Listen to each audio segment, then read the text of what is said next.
اسلام کی پوری زندگی 1400 سال کی ہے،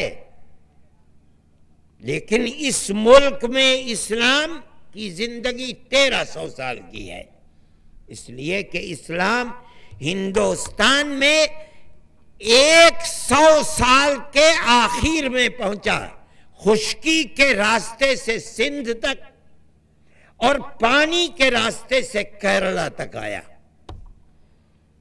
اور اس کے بعد لوگ اسلام کو قبول کرنے لگے۔ اسلام کو اس ملک کی ہر برادری نے قبول کیا ہے، کوئی برادری ایسی نہیں جس نے اسلام کو قبول نہ کیا ہو۔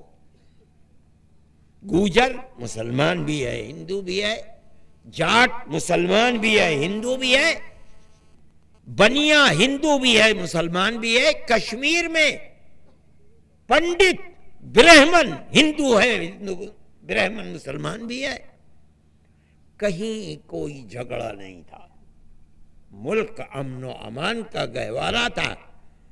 اتنی لچک تھی ہندوستان کے مزاج میں، ایک باپ کی اولاد، ایک بیٹا مسلمان، ایک بیٹا سکھ ہو گیا، ایک بیٹا کرسچن ہو گیا، ایک بیٹا باپ کی مذہب، سب بھائی بھائی کی طرح ایک دوسرے کے ساتھ زندگی گزار، کوئی لڑائی جھگڑا مذہب کے نام کے اوپر ہندوستان میں نہیں تھا۔ آپ تاریخ کو اٹھا کر کے دیکھ لیجئے، مذہب کی بنیاد پر کوئی اختلاف نہیں ہے، لیکن میرے بھائی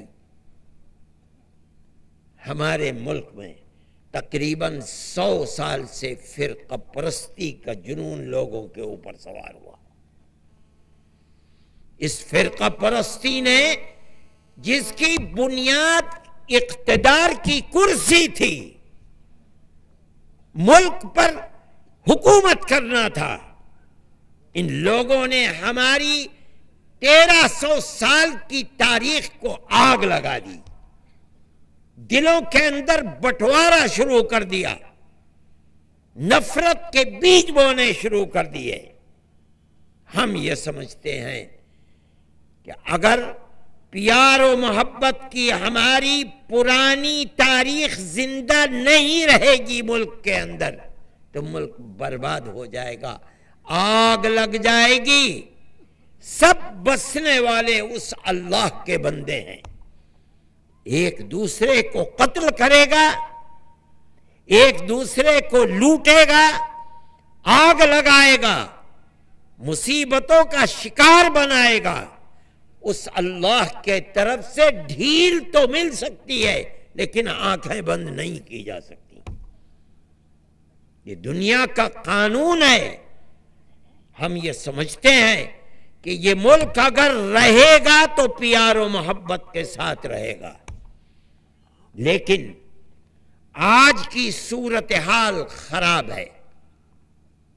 ہمیں پہلے بھی شکوہ رہتا تھا، آج بہت زیادہ ہے۔ ہم کسی سیاسی جماعت سے تعلق نہیں رکھتے، ہم کسی سیاست سے اپنا رشتہ نہیں جوڑتے۔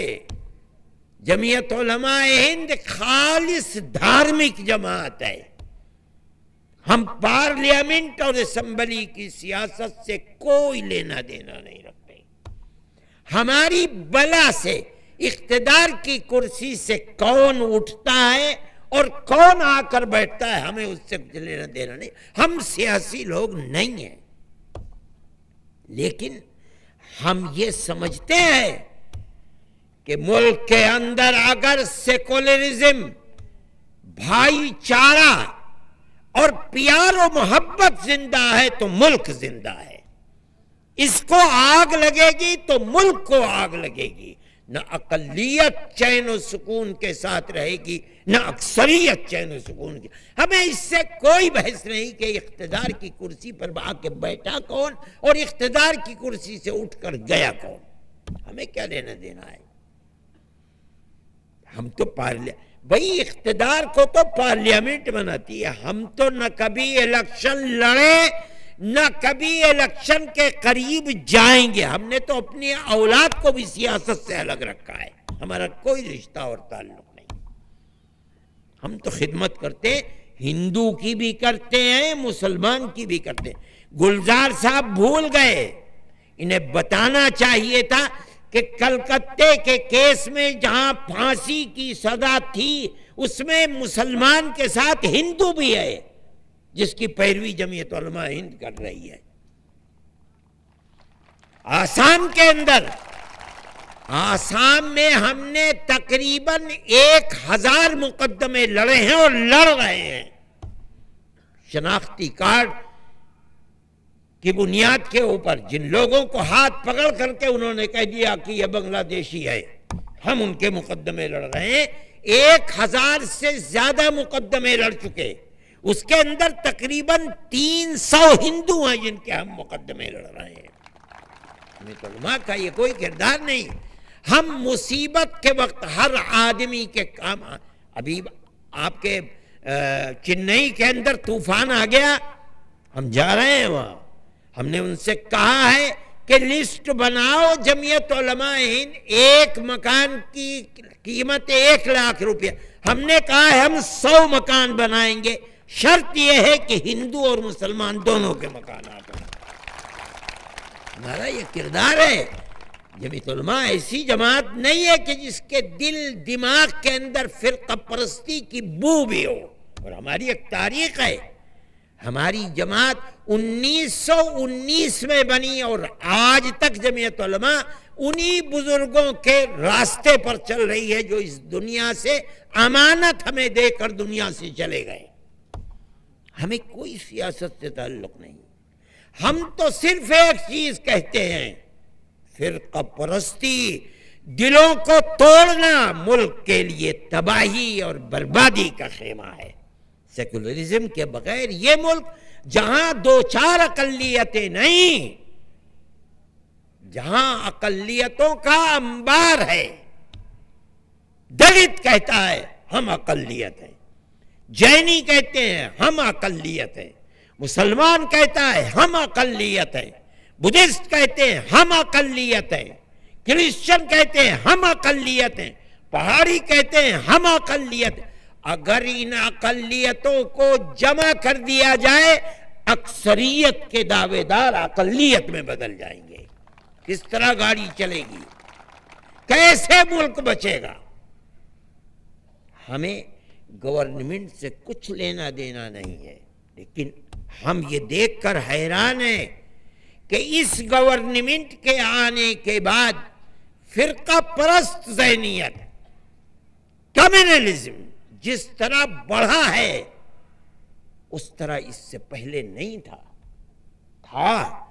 دنگے ہوتے تھے، ہم کہتے تھے روکو، فرقہ پرستوں کے منہ میں لگام دو. ان سانپ کے بچوں کو تم پال رہے ہو، یہ بڑے ہوں گے یہ تمہارا خون بھی چوسیں گے. ہماری اس بات کو سنتے نہیں تھے. ہم کہتے تھے، ہم نے بار بار کہی یہ بات، سینکڑوں مرتبہ ہماری ورکنگ کمیٹیاں اور جلسے بھرے پڑے ہیں، لیکن ہماری بات کو نہیں مانا گیا. آج یہ گورنمنٹ بنی، ہمیں اس گورنمنٹ سے نہ کوئی لینا ہے نہ کچھ دینا ہے، لیکن ایک افسوس ہے کہ گورنمنٹ بنی تو وہ دماغ جس کو ہم فرقہ پرست سمپردائکتا کہتے ہیں، کمیونلزم، وہ اس طرح نکل کر باہر آئے کہ اس سے پہلے کبھی ہم نے نہ سنا تھا نہ دیکھا تھا. کہیں یہ صورت ہو رہی ہے کہ کہتے ہیں کہ ہم 20 کروڑ مسلمانوں کو اور 5 کروڑ ہندوؤں کو ہندو بنا لیں گے، گھر واپسی لے کر. ارے بابا، 25 کروڑ لوگوں کو مذہب سے نکال کر کے تم نے اپنی ماں کا دودھ پیا ہے اور کسی نے نہیں پیا ہے. اس ملک میں آگ لگ جائے گی، اس آگ کو بجھائے گا کون؟ گلی گلی، کوچے کوچے، گاؤں گاؤں آدمی کا خون بہے گا، اسے بچائے گا کون ملک کو؟ تم تو کہہ چکے. کوئی کہتا ہے کہ ہم مسلمان اور کرسچن سے ووٹ کا حق چھین لیں گے. اچھا، تو یہ 25 کروڑ کی آبادی ووٹ کے حق سے محروم رہے گی، ملک کیسے چلے گا؟ آج کہنے والا کہہ رہا ہے ہمیں صرف گورنمنٹ سے یہ شکایت ہے کہ گورنمنٹ کا ہاتھ ایسے کہنے والوں کی زبان کو کھینچنا چاہیے تھا، تب ملک میں امن و امان رہتا. لیکن اقتدار کی کرسی پر بیٹھے ہوئے لوگ منہ میں بتاشا رکھے بیٹھے رہے اور جس کے منہ میں جو آتا رہا کہتا، کسی نے کچھ نہیں کہا. ملک تو اس طرح نہیں چلے گا. میں یہ کہتا ہوں کہ ملک کی اکثریت، ہندو اکثریت فرقہ پرستی کی مخالف ہے. میں کہتا ہوں امن و امان کی چاہنے والی ہے. یہ مٹھی بھر فرقہ پرست ہیں جو ہندوستان کے اندر ابال کو پیدا کرنا چاہتے ہیں، امن و امان کو آگ لگانا چاہتے ہیں، اس سے زیادہ نہیں ہے. اور میری دلیل ہے، جن لوگوں نے یہ پروگرام آگرے اور علی گڑھ میں بنایا تھا، اگر ان کے گھر واپسی کے پروگرام کو اکثریت ہندو لے لیتی تو ملک میں تو آگ لگ جاتی. لیکن آپ نے دیکھا کہ بنانے والوں نے پروگرام بنایا، میڈیا کو لیا، لیکن 15 دن سے زیادہ میڈیا کے اندر چیز نہیں آئی. آج لوگ بھول گئے. اس کا مطلب کیا ہے؟ ملک کی اکثریت امن و امان چاہتی ہے، فرقہ پرستی نہیں چاہتی. ریجیکٹ کر دیا. لوگوں نے کہا، آپ نے سنا ہوگا، دیکھا ہوگا کہ آدمی کہہ رہا ہے خم ٹھوک کر کے کہ گاندھی کا ہم نے قتل کیا ہے. گاندھی انگریز کا پٹھو تھا. اگر ملک فرقہ پرست ہوتا اور اکثریت فرقہ پرستی میں ڈوبی ہوئی ہوتی، اس کو لے لیتی. مگر ایک آدمی کے سوا دوسرا آدمی نہیں ملا آپ کو. اس کا مطلب ہے کہ ملک امن و امان کو چاہتا ہے. یہ مٹھی بھر لوگ ہیں جو آگ لگانا چاہتے ہیں. ہوا یہ بات کہ لوگ اٹھے اور کہا کہ ملک کے اندر ہم مسلمان سے اور کرسچن سے ووٹ کا حق لے لیں گے. اگر ملک کے اندر اکثریت فرقہ پرست ہوتی تو اس مدعے کو اٹھایا جاتا. مگر اس طرح لوگ بھول گئے کہ آج کسی کی زبان پر بھی بات نہیں آتی ہے. اس کا مطلب ہے کہ ملک کی اکثریت فرقہ پرست نہیں ہے. ہم انہی لوگوں سے کہتے ہیں کہ بابا، آگ کو آگ سے نہیں بجھایا جا سکتا.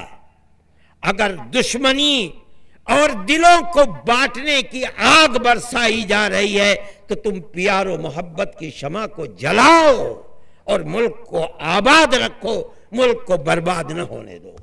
ہمارا مدعا صرف اتنا ہے اور کچھ بھی نہیں ہے. میں اور دلیل دیتا ہوں.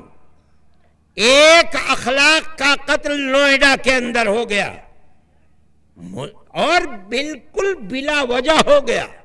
ملک میں اندر قتل تو بہت ہوتے رہتے ہیں، مگر مندر سے آواز اٹھی کہ اخلاق گائے کا گوشت کھا رہا ہے، چلو اور قتل کر دو. چیختے رہ گئے کہ بابا فریج کو دیکھ لو، ہانڈیوں کو دیکھ لو، جو برتن ہیں ان کو. ہمارے پاس نہیں ہے، گائے نہیں بکرے کا گوشت ہے. ایک جھوٹا دعویٰ بنا کر آدمی کو قتل کر دیا. قتل ہو گیا، لیکن پانی ملک نے یہ دیکھا، ہندو نے، کہ پانی سر سے اوپر اٹھ گیا. بڑے بڑے ہندوؤں نے اپنے ایوارڈ کو واپس کر دیا. یہ ایوارڈ واپس کرنے والے کون تھے؟ ہندو تھے. اس کا مطلب ہے فرقہ پرست نہیں تھے. ملک اسی طرح آباد رہ سکتا ہے. آپ جس آواز کو اٹھاتے کہ یہ ظلم ہے، اگر ہندو آپ کے ساتھ نہ آتا، آپ 2 دن 4 دن اٹھا لیتے، اس کے بعد تھک کے بیٹھ جاتے. اور اس کی اکثریت ہے جو چاہتا ہے کہ ملک میں امن و امان رہے، وہ آگے سامنے آیا. آپ کا مدعا اس نے اٹھا کر آسمان پر چڑھا دیا. ساری دنیا نے تھو تھو کی. کوئی ملک دنیا کا نہیں بچا جس کے سامنے ہندوستان کی حکومت کو ذلیل نہ ہونا پڑا ہو. ہونا یہ چاہیے تھا کہ حکومت سب سے پہلے آگے آتی. ٹھیک ہے آپ یہ کہہ دیں کہ یو پی گورنمنٹ کا مسئلہ ہے وہاں قانون سا. ارے بابا خود تو کہو کہ بغیر عدل و انصاف محبت کے ملک نہیں چلے گا. اس کہنے یہ بھی بات زبان سے نہیں نکلتی. ہمیں یہ شکایت ہے, ہمیں یہ شکایت نہیں کہ کرسی پر اقتدار کی کون آیا اور کون اٹھ کر کے چلا گیا. ہمیں کیا لینا دینا ہے بابا, ہم تو اس کرسی کے نہ دعوے دار ہیں, اس کے قریب بھی نہیں جاتے. میں یہ سمجھتا ہوں کہ یہ چیز غلط ہے. لوگ مجھ سے پوچھتے ہیں کہ تم کیوں نہیں ملتے مودی سے, میں کہتا ہوں میں تو نہیں ملتا ہوں. ہاں وہ میں ان کا احترام کرتا ہوں, وہ میرے ملک کے پرائم منسٹر ہیں اور قانونی اعتبار سے پرائم منسٹر ہیں.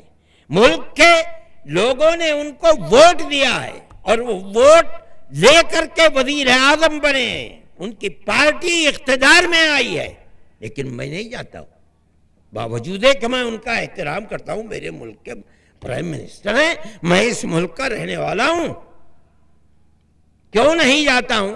میں جانتا ہوں. میں نے ان کو گجرات میں فساد ہو گیا ڈابھیل میں کشمیر میں تھا, مجھے وہاں دفتر نے بتایا کہ فساد ہو گیا اور ایسے ایسے ہوا ہے. 2 آدمیوں کو کے اوپر گولی چلا دی, وہ دونوں کے دونوں زخمی ہو گئے ہیں. اتنے آدمیوں کو جیل میں بند کر دیا ہے.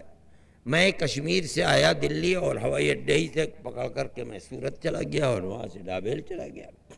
میں نے خود وہاں بیٹھ کر کے رپورٹ تیار کی. مودی جی کو آئے ہوئے تھوڑے ہی دن ہوئے تھے. میرا یہ دستور تھا, میں جب کبھی بھی میں نے سونیا جی سے کہا کانگریس کی گورنمنٹ میں کہ مجھے وقت چاہیے, 2-1 دن کے اندر وہ مجھے وقت دے دیتی تھی.